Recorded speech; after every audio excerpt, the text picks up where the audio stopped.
कि धरती माता तुम्हारा ध्यान रखे, कि ऊंचे आकाश तुम्हारा ध्यान रखे, कि दिन के सूर्य रात्रि के चंद्रमा तुम्हारा ध्यान रखे। कि आज इस कथा की बेला में हम तुम्हें जगाते हैं और इस शक्ति को शीश नवाते हैं कि तुम्हारा ध्यान रखे, कि जिसने इंद्र से पिंड और पिंड से ब्रह्मांड रचा। क्या किया कि सुनहरे दुल्हने नर और मादा गरुड़ों की सृजना, कि जिनका अंड फूटने से ये ब्रह्मांड की रचना हुई। कि आधा भाग ऊपर नौखंडी आकाश बना, कि मध्य भाग केसर से अमृतोप बना और निचले भाग से 3 ताल धरती बनी और धरती में राख का मनुष्य बना। राख की बात क्या, राख की करामात क्या, कि राख का मनुष्य खाक का भी है, कि राख का भी है, कि खाक को राख और राख को खाक करता है। सोता है तो गधेड़ों की तरह, जागता है तो ब्रह्मांड जला देता है।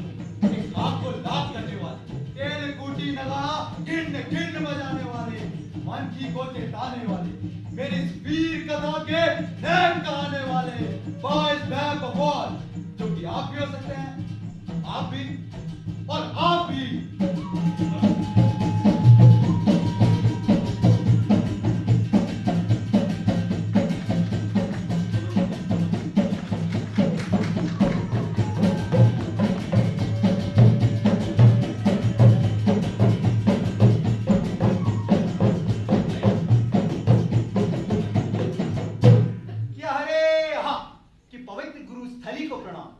गुरुओं को प्रणाम और प्रणाम आप जैसे कथा सुनने वाले रसिकों को, कि आपके सुनने की धुन और हमारे कहने का दम सदा बना रहे, कि ये कथा सदा चलती रहे।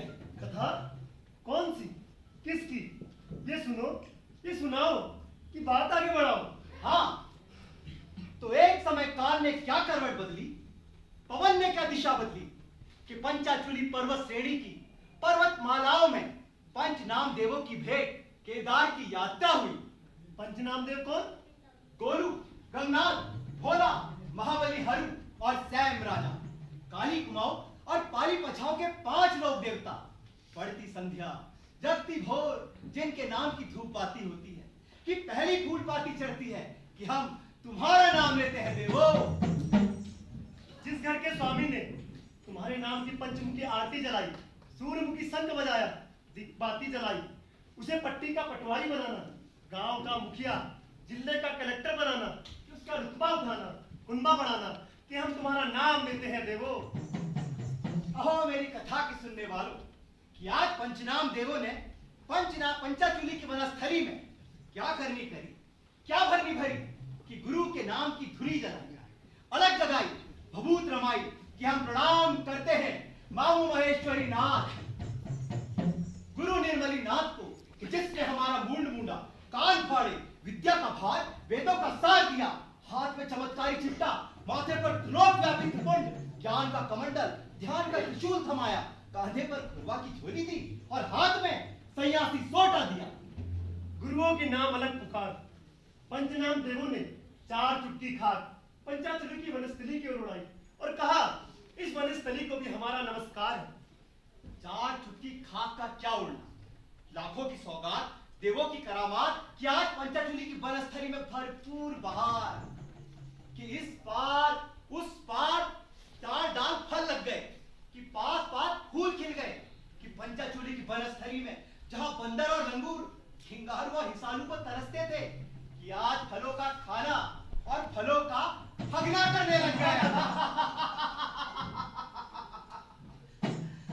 कभू पंछी की कभू और न्योली की नेहू से सघन वनांचल मुखर हो गया, कि प्रकृति ने छम छम नाचने और थैया थैया थिरकने लगी, कि जन्म जोगी तरम जोगी देवों का चित्त चलायमान हो गया।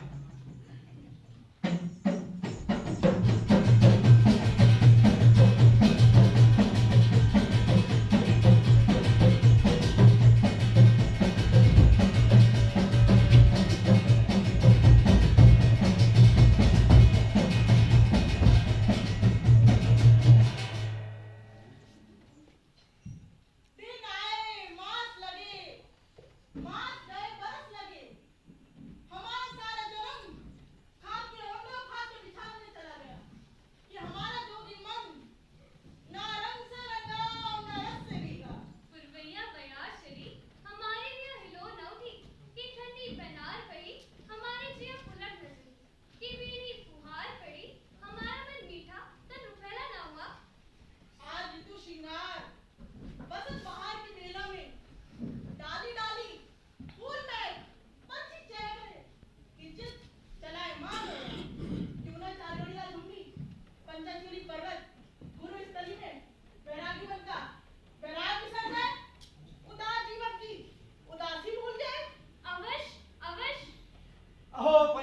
देवो, धन्य तुम्हारी माया। बैरागी जीवन का बैराग, उदासी जीवन की उदासी कैसे छूटे। क्या रचना रची, क्या विधान बनाया कि 4 गोले भभूत के बनाए, तंत्र सिद्ध किए, मंत्र सिद्ध किए, दिशा विदिशा चारों दिशाओं में फेंक दिए। गुरु की भक्ति, मंत्र की शक्ति, बबूत गोले क्या फूटे, दिशा विदिशा भूचाल, खंड खंड विस्फोट हो गया। पर्वत वनों का हिलना, धरती आकाश का मिलना हो गया। खाक की सौगात क्या, खाक की करामात क्या, खाक की सर्जना और खाक की रचना। 4 भभूत के गोले क्या फूटे, चारों दिशाओं में 4 विशाल काय मल्लपल हो गए। पूरब में पूर्विया मल, पश्चिम में पश्चिमिया, उत्तर का उत्तरिया और दक्षिण का दक्षिणी नामधारी मल। 4 विशाल काय मल धरती हिलाते, आकाश गुंजाते आगे बढ़ रहे हैं। जोर जोर से अट्ठास करते हुए चारों पंच नाम देवों को प्रणाम करते हैं।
बहुत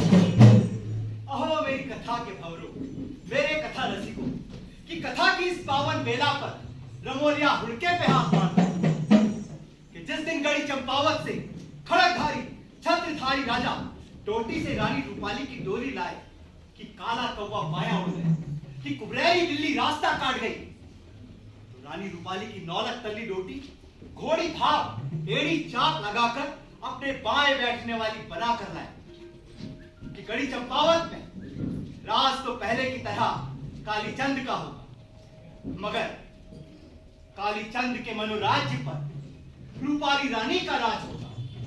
कि रानी रूपाली के सामने तो एक दो दिन में ही राजा कालीचंद फूल का भवर सिर का चवर हो गया कि रानी रूपाली टोटाली के नाप लाई पास जाए और लाग लगाए से भी परे न जाए। राजा कालीचंद जो राजपाट से विरत और रानी रूपाली में रत रहने लगा, तो राजा की और रानियां तो मारे सौतिया दर्प के जलजल उठी, मगर महारानी भद्रा से राज्य की यह दशा देखी ना गई और वह सीधा महल की ओर प्रस्थान कर चली।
धर्म भूल जाए, एक क्रिया की आसक्ति में डूब जाए, तो हर दिन विपदा का दिन है बेटी।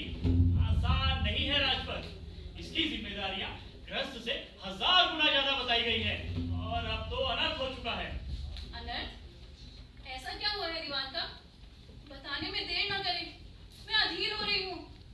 राजा अपनी जिम्मेदारियां भूल चुके हैं।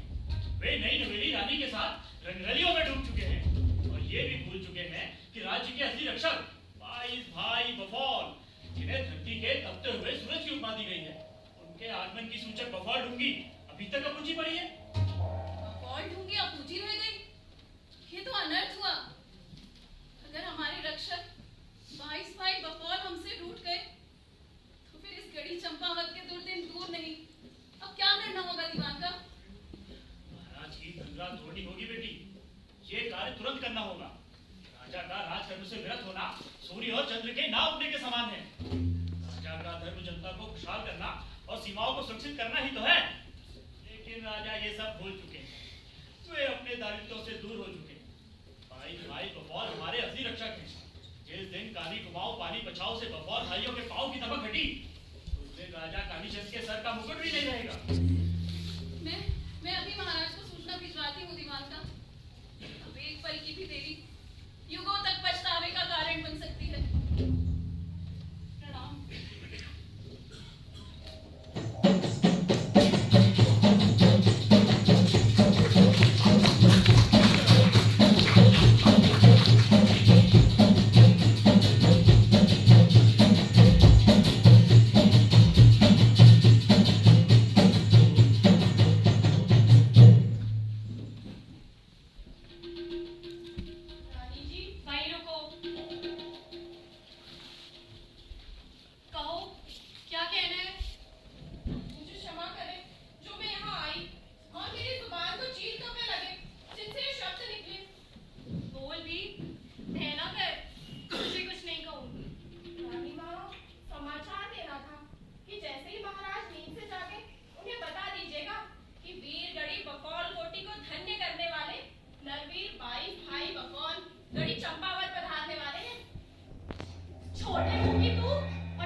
केवल राजा जी के अश्व। ये बफौल होंगे राजा जी के लाडले।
चंपावत नगरी के पशुओं की आंखों में भी काजल आ गया होगा कि रीति आंखों से बफौलों को नहीं देखते। अच्छा, तो मैं भी तो देखूं कैसे दिखते हैं ये बफौल। तो ठीक है, एक गोपन बाल्टी तैयार करवा, जरा मैं भी तो देखूं कैसे दिखते हैं बफौल। जैसी आज्ञा रानी माँ।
पंचनाम देवों के मंत्र पुत्र मल्लो, पंचनाम देव का नाम हम प्रति संध्या जगती भोर में लेते हैं।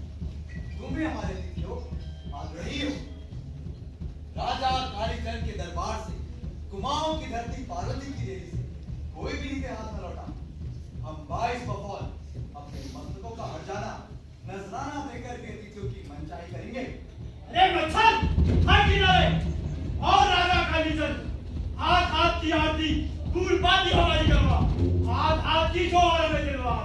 नहीं तो तेरी इस गड़ी चंपावत पे हम मनुष्य नाम की मक्खी बिजली नहीं छोड़ेंगे। रे कड़वा कालीचरण, अपने इन 22 बच्चों को हमारे चरणों में फूल सा सजा दे। ठोकर मारकर प्राण दान दे देंगे। और तेरी खड़ी चंपावत के इन 22 पहरेदारों को पंचनाम देवों के 22 नटहार बना देंगे।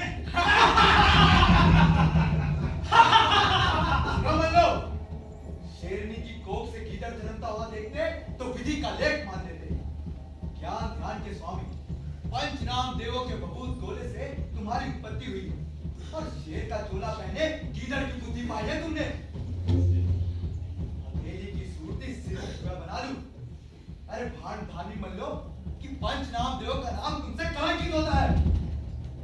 अरे वो घमंडी पूर्वी अमल, पहले वो गुलेल दूंगी जो मैंने अपनी बकौल कोठी से यहाँ फेंकी है, उसे उठाकर प्रवेश द्वार से एक ओर कर ले और फिर मंजिल को आगे बढ़ाना। मैं बिना युद्ध लड़े तेरा दास बन जाऊंगा।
हमें 3 दिन यहाँ रहने का अनुमति प्रदान कर दो। चौथे दिन भोर होते ही हम यहाँ से चले जाएंगे। हाँ, और हो सके तो हमारे भोजन की भिक्षा कर दो। इन भारी भरकम शरीरों को भूख बहुत लगती है। तो ठीक है, तुम्हारे पापी पेटों को 3 दिन भोजन की कोई कमी न होगी। अब जाओ। चलिए महाराज। राजा कालीचंद की जय हो। राजा कालीचंद की जय हो। वीर बफौला की जय हो। वीर बफौला की जय हो। वीर बफौला की जय हो। वीर बफौला की जय हो।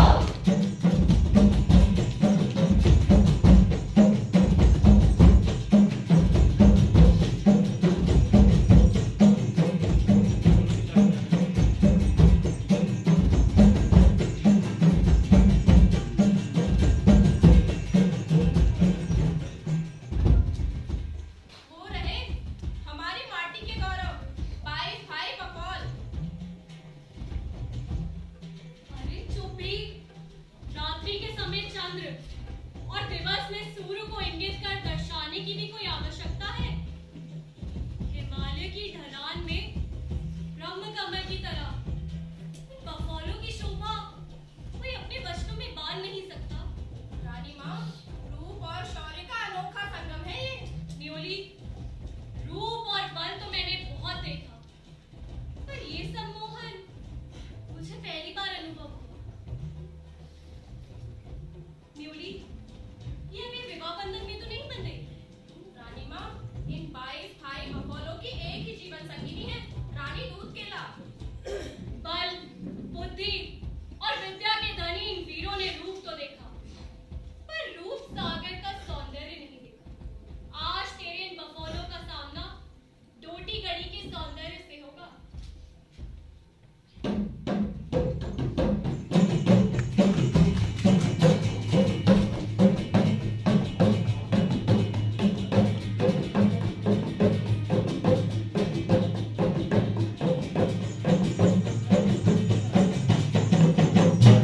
अहो मेरी कथा के भंवरों, मेरे कथा रसिकों, उस रूप सी रानी रूपाली ने 22 भाई बफौलों की एक झलक क्या देखी कि उस चपला चंचला चतुली का चित्त चलायमान हो गया, और वो दुष्टा अपने महाराज कालीचंद का एक खंडी महल छोड़ 22 भाई बफौलों के महल की दिशा चल दी कि ऐसा चलायमान चित्त तो चीलों का चबेला बन जाए। ऋतुवती तिरिया क्या करनी करेगी, क्या विधान रचेगी। रमोलिया बेचारा तो 2 घास खाने 2 घूंट पानी पीने वाला हुआ। वो क्या जाने इस तिरिया की गति दिशा का ध्यान धरती धर्मराज गगन देवराज को नहीं। अहो मेरी कथा को सुनने वालों, ये तिरिया रानी रूपाली ऐसी जिसके नैनों से थमी बयार महकती, सैनों से सूखी घास महकती, कि देखो अब यह अनर्थ आगे क्या क्या अनर्थ करता है।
कालीचंद रूप की आरती उतार सकता है तो चरित्रहीनता की होली भी चला सकता है। सच सच बोला रानी, नहीं तो चीर चार फाड़ पांच कर दूंगा। महापुरुषों से और हो भी क्या सकता है महाराज? मुझे तो आप चीर चार फाड़ पांच करने में शर्म भी नहीं लगाई। मैं तो आपकी पत्नी, और कहा भी है महापुरुष और किसी पे तो नहीं, पर अपने घर की जोरों पर तो जोर आजमा ही सकता है। थू है राजा जी, तुम्हारे पुरुष पत्र, तुम्हारे खड़क, तुम्हारी प्रतिष्ठा पर छोड़ दो मेरी राह। राजमहल के अंदर ही चंदन चिता रचा कर मरूंगी कि कसाईयों के हाथ की गाय बन गई थी। अब मैं पापनी किसे अपना मुंह दिखाऊंगी? धिक्कार इस बड़ी चंपावत नगरी को, धिक्कार चंद्रवंश को, धिक्कार आपको। इससे अच्छा तो ये होता कि मेरे पिता मुझे किसी लकड़हारे से ब्याह देते। नाम की मैं खटकधारी राजा की पत्नी, और राजा के 22 पैरों में मुझ पे ऐसे टूट पड़े जैसे किसी राजा की नहीं, बाजार में बेच दी गई दास की औरत हूँ। साफ साफ बताओ, तुम्हारी तरफ बुरी नजर से देखने वाला कौन था वो, जिसे ऐसी करने का भय नहीं रहा कि जिसकी सजा मृत्यु है, और मृत्यु भी ऐसी कि आने वाली पीढ़ियों तक भयभीत होकर रहे। अब साफ साफ बताओ कौन थे वो? अब जान के भी अनजान मत बनिए। मैंने कहा ना, आपके 22 पैरों में। रानी, ये पहेली बुझाने का समय नहीं है। मैं उनका नाम पता पूछ रहा हूँ। आपके प्रिय बफौल, 22 भाई बफौल। मैं पूछ रहा हूँ, तुम्हारी तरफ बुरी नजर से देखने वाले कौन थे वो? ओहो, उनका नाम सुनते ही खड़कधारी राजा अपने बचने का उपाय ढूंढने लगे। मैं साफ साफ कहती हूँ कि मेरे सतीत्व पर आघात करने वाले और कोई नहीं, आपके प्रिय बफौल हैं। गाय पर दूध चुराने का आरोप, माँ पर पुत्रवध का आरोप, ये तुम क्या कह रही हो रानी? ये तुम क्या कह रही हो? महाराज, ये तो पुरानी रीत है कि शक्तिहीन पर शक्ति आजमाओ और शक्तिशाली के आगे शीश नवाओ। जो तुम्हारा कहा सच है, तो मैं उन्हें कल की भोर का सूरज नहीं देखने दूं। और यदि उन पर लगाए हुए आरोप झूठे निकले, तो आरोप लगाने वाले का मांस चील और कौवों को खिलाऊं। महाराज, मैंने तो उन पापी बफौलों से कहा, तुमसे उम्र में छोटी हूँ, बहन मान लो, आन मान से बड़ी हूँ, सुराज माता मान लो, कलंकी हाथ न छुपाओ, राजा कालीचंद की हूँ। पर एक नहीं सुने, और क्या बोले? सुन प्यारी रूपाली, एक राजा कालीचंद, गुनगुना भंवरा, बिना रस का रीखू, बिना तेल का दीपक, बिना तार का सितार, हम हैं गढ़ी चंपावत के असली राजा। राजा कालीचंद तो हमारी हथेलियों की सूरती है, जब चाहे मसल ले। मैं जो चंद्रवंशी राजा कालीचंद, तो उन 22 भाई बफलों की 22 मुट्ठी राख की इस काली कुआं में नहीं रहने दूंगा, और उनके वंश बीच की साक्षी मक्खी भी इस बफौल कोट में जीवित नहीं रहेगी। हाँ।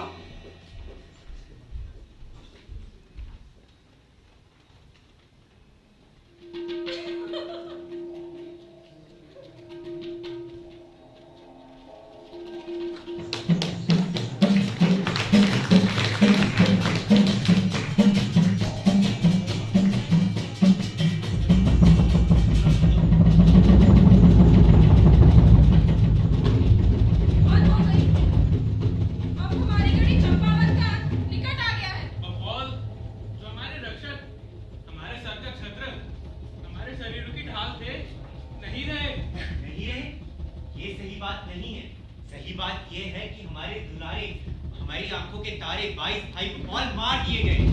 उनके महल में भीषण आग लगा दी। हमारे प्यारे बफौल षड्यंत्र के तहत मार दिए गए। अरे अरे अब क्या होगा? अब हमारा क्या होगा? अब हमारी इस गढ़ी चंपावत का क्या होगा? अरे अब इस काली कुमाऊं का क्या होगा?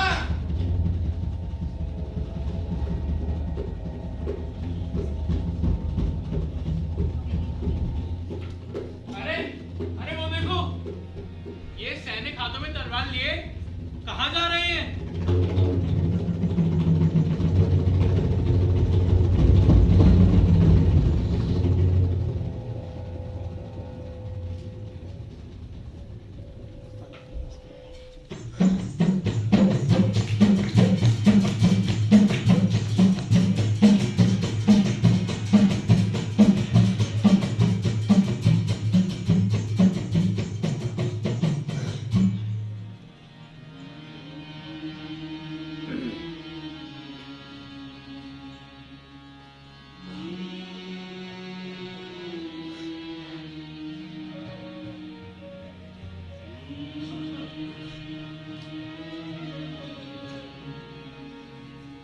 आज तुम्हें नहीं, पूरी घड़ी चंपावत हो रही है बेटी।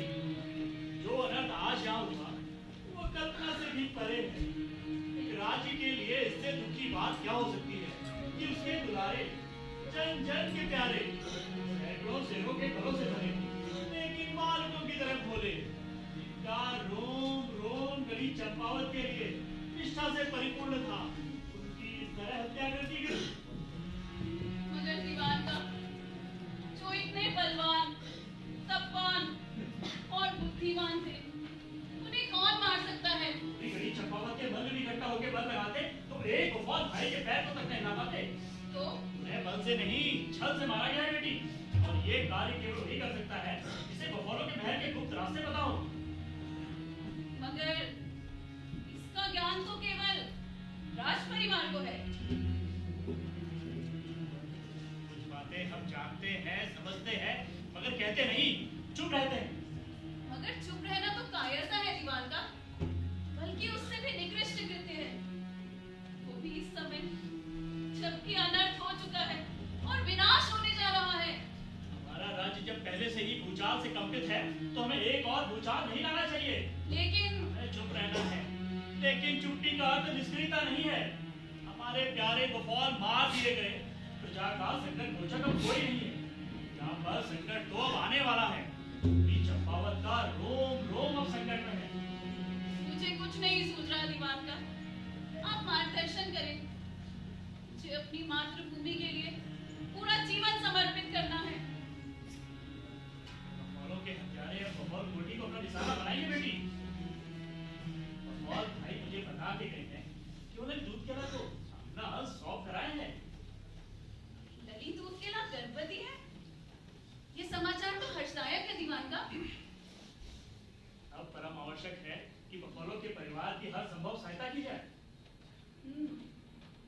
इसके लिए जो संभव हो करना होगा, बल्कि जो संभव ना हो उसे भी करना होगा।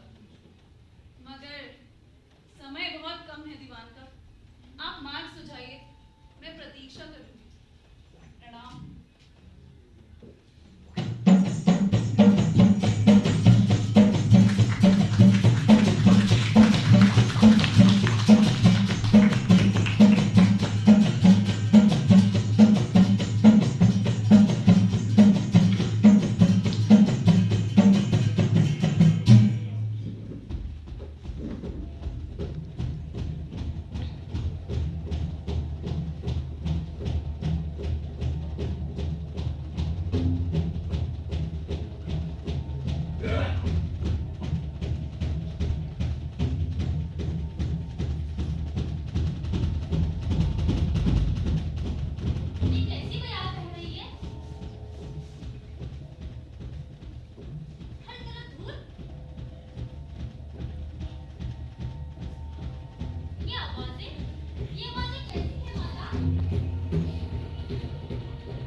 मेरे कथा रसिकों कि महारानी भद्रा और दीवान जी की मदद से ललित दूधकेला अपने मायके तो पहुंच गई, पर अब उसका जी इस संसार से उगता गया जहां पापियों का राज हो और अन्यायियों की सत्ता हो। तो भला वहां सदाचारी जीवन का क्या मतलब? ललित दूधकेला के मन में बार बार ये आवाजें उठने लगी कि सच्चाई के रास्ते पर चलने वाले मेरे बफौल, जो वनों के बब्बर शेरों से ज्यादा बलशाली थे और दूध पीते बच्चों की तरह भोले थे, जिन 22 देवदारों की मैं एक लता थी, जब वो ही नहीं रहे तो मेरा जीवन किस काम का? मैं चंदन चिता रचाकर मर जाऊंगी। ऐसा सोच ललित दूधकेला वन को चली। अपनी देह त्याग की धुन में लली बढ़ी जा रही थी कि तभी एक स्वर सुनाई दिया। ठहरो मां, यूं तू इतनी बावली हो गई है कि तुझे अपने अजन्मे छोरे का मोह भी नहीं रह गया। तू चिता जलेगी तो तेरे साथ बफौल वंश की जड़ भी समाप्त हो जाएगी। कि मां, तेरे आंसुओं को मैं पोंछूंगा और बफौल कोटी के साथ हुए अन्याय का बदला भी मैं ही लूंगा मां, मैं ही लूंगा। क्या अरे ये वचन थे या इंद्रलोक से बरसे अमृत की धार? ये वचन थे या रूढ़ की देह जलाती ग्रीष्म में पंचाचूली से बह निकली बयार? ये वचन थे या चंदन के वनों से अविरल बहती सुगंध की महक? ये वचन थे या बुग्यालों में मोनालों की चहक? ओहरे माँ का स्नेह अंकुरित हो लता बन गया कि ललित दूधकेला के आत्मघात की तरफ बढ़ते पांव थम गए। नैनों से सने के निदर क्या फूटे, हर दिशा फूल पत्तियां झूमने लगी और मधुर सुगंध से पूरी धरती पार्वती महक गई।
मनकी को ही काटने दौड़ रहे हैं और दो झंडों के नीचे पर बस पड़े राजा कालीचंद बुढ़ी जनों को आज कारागृह में डाल कि विदूषकों को राज दरबार में बैठाया है और विदूषक विद्वानों का दर्जा पाए।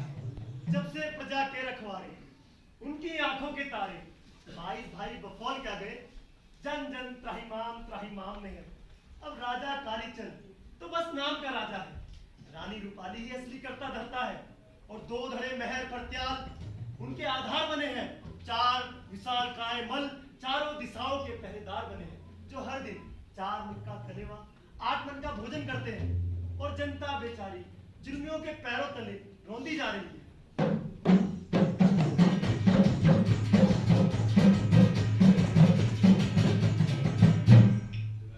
सब और चैन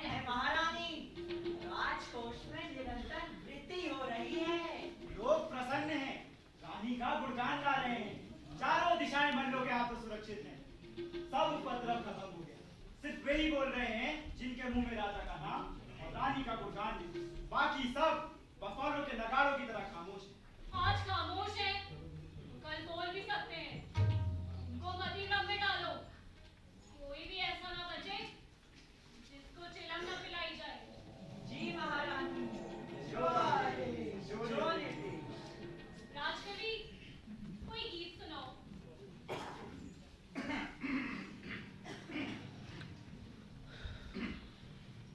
कद्दू काट मृदंग बनाया, नींबू काट मजीरा। कद्दू काट मृदंग बनाया, नींबू काट मजीरा। साथ तोरैया मंगल गावे, नाचे बालम खीरा।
जनता के हाथ, राजा नीचे ऊपर रानी का हाथ। कि हम क्या कहें, किससे करें ये बात कि बफौल कोटी से नगाड़ा बज उठा।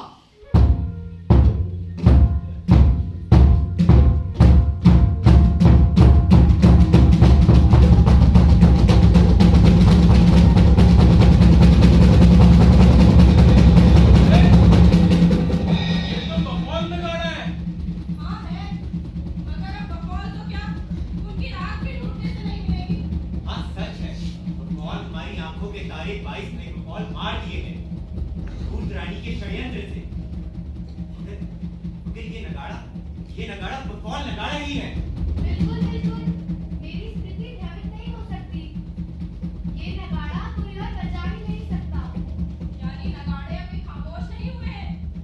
नगाड़े थे मगर खामोश कर दिए गए। लेकिन नगाड़े खामोश नहीं हुए। अहो मेरी कथा के भंवरों, मेरी कथा रसिकों, कि हमारी कथा का सत रह जाए, धर्म रह जाए, धरती माटी का सत रह जाए, कि पुण्य सूर्य डूबे नहीं, कि पाप चंद्र उगे नहीं। प्रणाम करता हूँ 22 बफोलों की थाती को, इस धरती माटी को, कि बफोलों का यश घर घर द्वार द्वार जाकर गाऊंगा। उनका यश हर दिन 12 कोस फैलाऊंगा, कि बफोलों का नाश करने वाले भूल गए कि ललित दूत केला ने उनकी वंश का बीज, प्रजा की दिल की उम्मीद अपने गर्भ में संभाल कर रखी। हाँ, उस ललितूत केला ने जन्म दिया अजीत को। अजीत जो शीतल है हिमालय की तरह, और जब तपता है तो आसमान के सूर्य से ज्यादा, जो धरती की तरह धैर्यवान और बिगड़ जाए तो चलक भूचाल है।